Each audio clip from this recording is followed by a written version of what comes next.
It may be raining outside, but the sun is shining in my heart. As yes, it did happen. Forest slapped Newcastle. But what did we learn from the game? Welcome to the 5 things we learned from Newcastle 1, Nottingham Forest 3.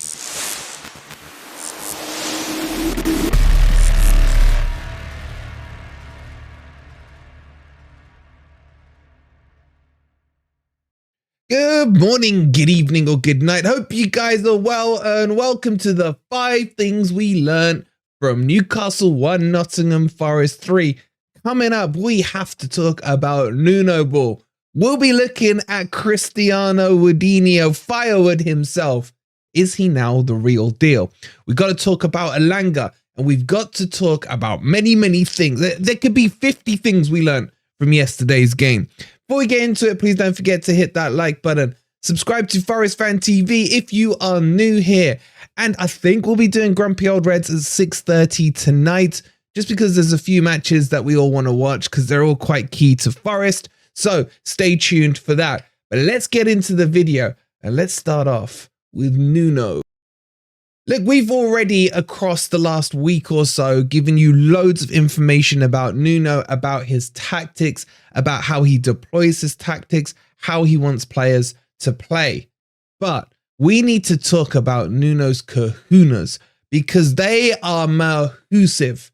I was absolutely gobsmacked that he went with a 4-2-3-1. As you guys all know, I've been saying for like a year, this is the formation that our players look like they're designed around.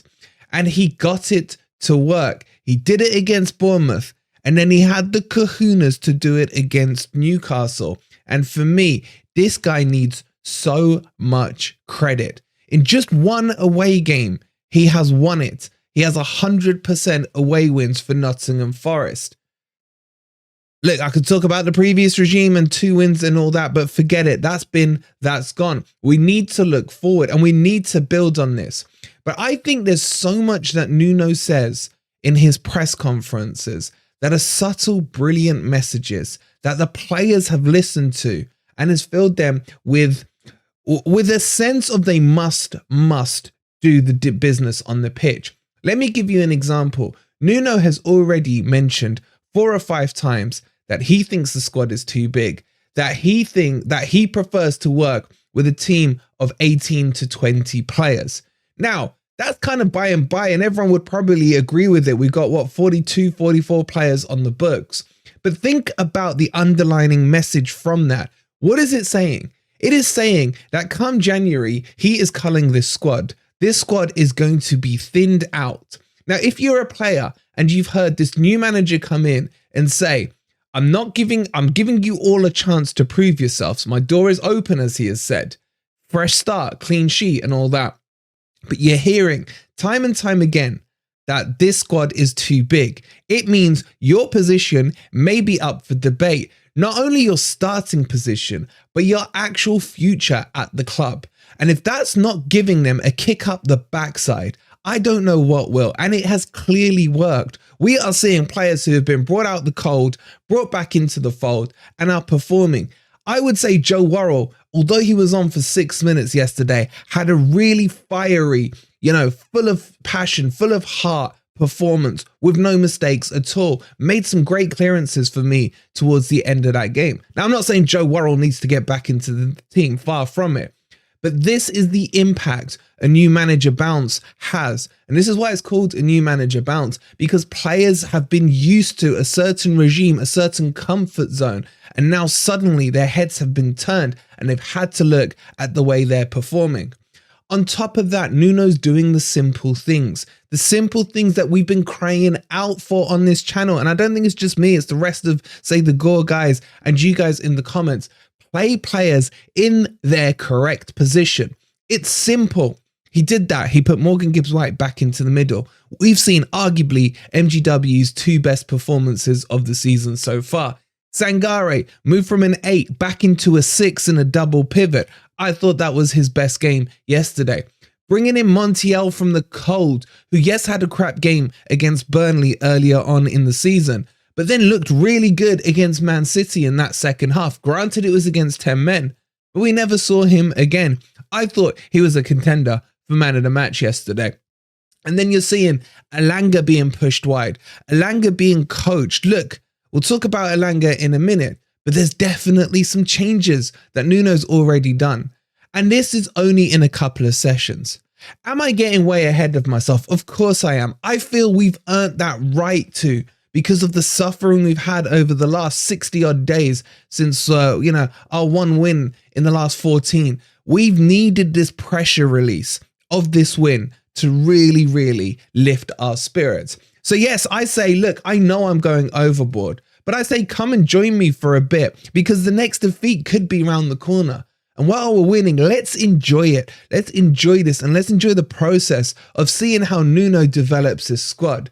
January is going to be absolutely huge for us. There's going to be so much change. I think there will be a lot of people leaving the club, and a handful of surgically selected players coming in. And I'm extremely excited by it. And Nuno right now is the man for me. But what do you guys think? Let me know down below. Now, one of the players who I purposely didn't mention in that Nuno bit that he has transformed is Cristiano Firewoodinho, man. I mean, this is night and day. I've got a shout out to Dave from Always Wolves. If you guys saw the interview, I'm sure most of you did, that me and Dave did last week, where Dave talked to us about how Nuno would develop his style, how he likes to play with the wingers, how he doesn't need a fast number 9, how a Chris Wood would be quite similar to the role that Jimenez did for him. And then when I researched it further and looked at it, I came out and said to you guys last week, you know what?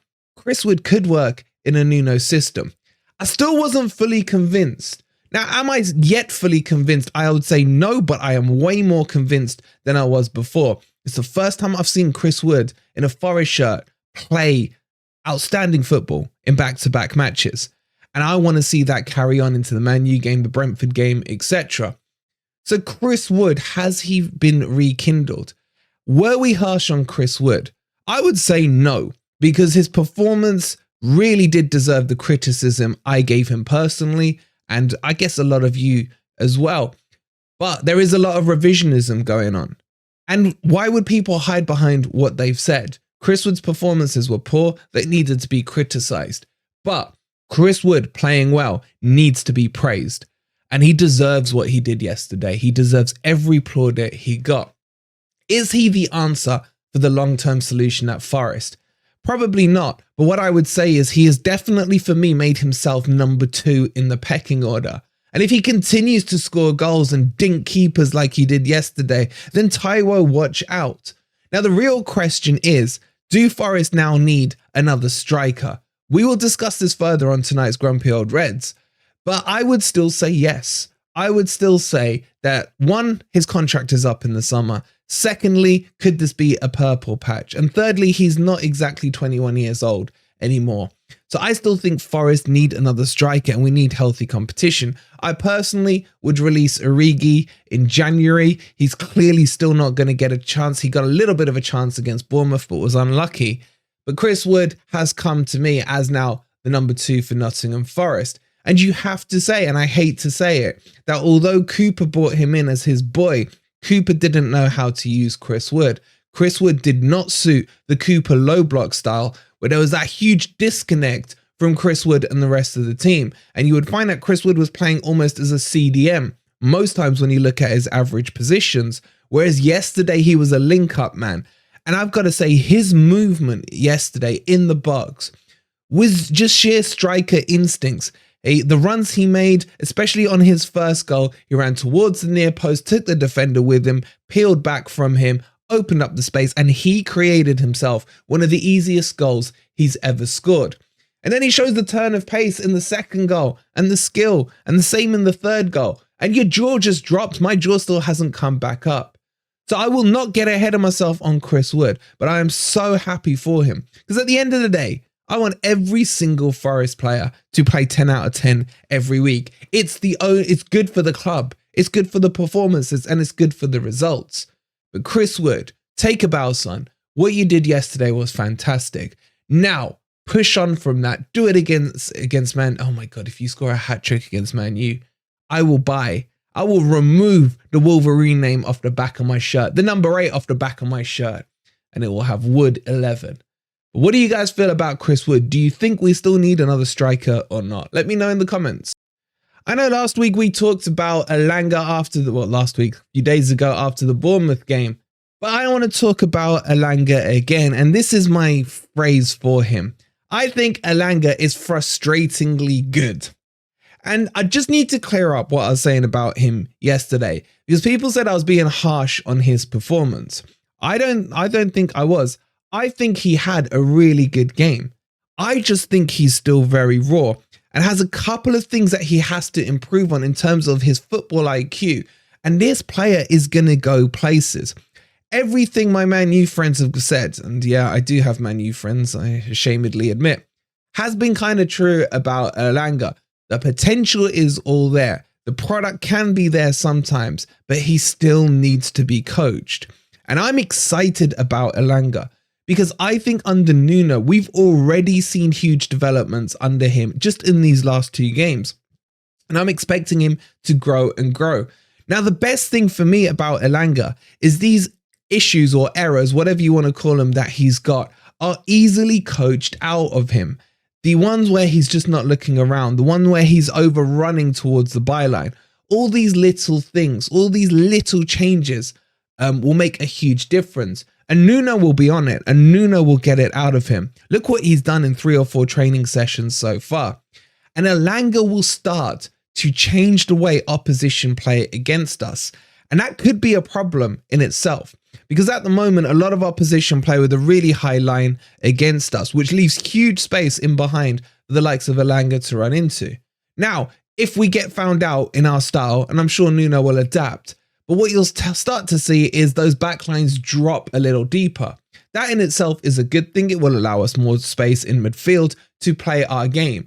So Elanga could be a key to actually changing how opposition look at Forest and how they play against them. So for me, Elanga was really good yesterday and really frustrating. He could have, and the thing is, you could actually say the same about Callum Hudson-Odoi. There was a couple of chances yesterday where Callum Hudson-Odoi, if he'd put his head up, he could have played Elanga in quite early and Elanga would have been in through on goal.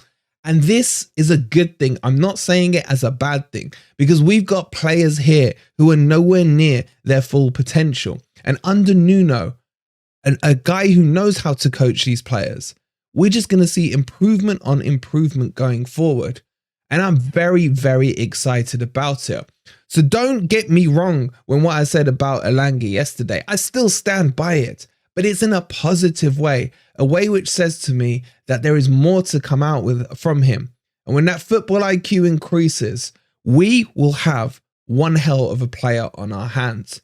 How do you guys feel about Elanga? Let me know down in the comments below. Okay, let's continue and let's talk about yet more positives from yesterday's game. And for me, one of the biggest positives under the Nuno regime so far has been the rebirth of Morgan Gibbs White. He is like a reborn player. Why? Because he's moved 10 yards from the right into the middle and dropped a little deeper. And that's exactly the sweet spot for Morgan Gibbs White. You felt yesterday, especially in the second half, anytime he got the ball, he would, create something. Something was going to happen. He was going to produce a bit of magic. That's exactly what he did. Even in the first half, we saw that. Now, Nuno's got to fix his shooting. Let's get that out the way to start with. His shooting is woeful. That chance he created for himself in the first 5 minutes yesterday was a fantastic bit of individualism because he pressed high, got the ball back, and then he drags his shot. In that second half, he found himself in huge space in the box, got the header, the cross in from Elanga, and he couldn't put it on target. This is the key development point for Morgan Gibbs White. He's got to work on his finishing and he's got to work on it quickly, because if he adds goals to his game, what a player. I said yesterday, I wasn't going to lie about it. I'd started to fall out of love with Morgan Gibbs White towards kind of the start of this season and until the end of the Cooper reign. Now I am fully back with my Morgan Gibbs White goggles that you guys used to accuse me of last season. And I think he's going to grow from strength to strength under Nuno. He's at an advantage. He already knows Nuno's philosophy, Nuno's playing style and everything else, and him as a man. And that's going to help Morgan Gibbs White. And under Steve Cooper, I said he should not be made captain. But under Nuno, I don't actually mind it because he can lead knowing all these things about Nuno and his style. He can be Nuno's voice on the pitch. And also his work rate. Even when he wasn't playing well this season, you could never question his work rate. But as a captain, showing that work rate sets the standards for the rest of the team and how they should perform. And I think we are going to see better and better things out of Morgan Gibbs White. And hallelujah, his corners, well, a couple did hit the first man yesterday, but we've got the set piece coach in now. So hopefully we will see that develop over the next few weeks. But overall, again, the simple things that Nuno has done, playing a player in his correct position brings you results. I am extremely happy with what I'm seeing from Morgan Gibbs White. How do you guys feel about him? Look, I know this next one is going to be controversial, but I don't care. I am going to praise him because I thought he was brilliant yesterday, and that was Ibram Sangare. I really like what he did. Again, a player who's been put back into his correct position, playing in a double pivot alongside Danilo. I thought he was really good. Broke up the play. Yes, he had a few mistakes in him. Yes, he was silly to get that yellow card. That probably did vex me because now he can't play against Man U. And now we're not going to see him most likely until February because that will take him through his suspension into January when it's the African Cup of Nations. So that did disappoint me a lot. And it almost feels like, I don't know if you guys remember when Mangala got sent off against Spurs last season in the Mickey Mouse Cup. And then he was suspended and missed out and he'd just come back from an injury and all that. I'm seeing a lot of similarities in the pathway of Mangala last season to Sangare. Sangare still needs a run of games. We are maybe seeing 20% of his ability at the moment. But yesterday, if you take him out that team, Forest would have struggled. Forest would not have been able to hold a two-man midfield in the way we did yesterday. Look back at the first goal that we scored. The way Montiel, who by the way was brilliant yesterday, plays it to Sangare and one touch past Sangare into Morgan Gibbs White, and then we go and score the first goal. Other players may have not had that vision to play it straight into Morgan Gibbs White. We've seen a lot of it in recent weeks and months where that player would have just punted it forward. Sangare was looking for the pass. And I think he will come good. I am still confident he will come good. And I will still stand by him because I know how good he is.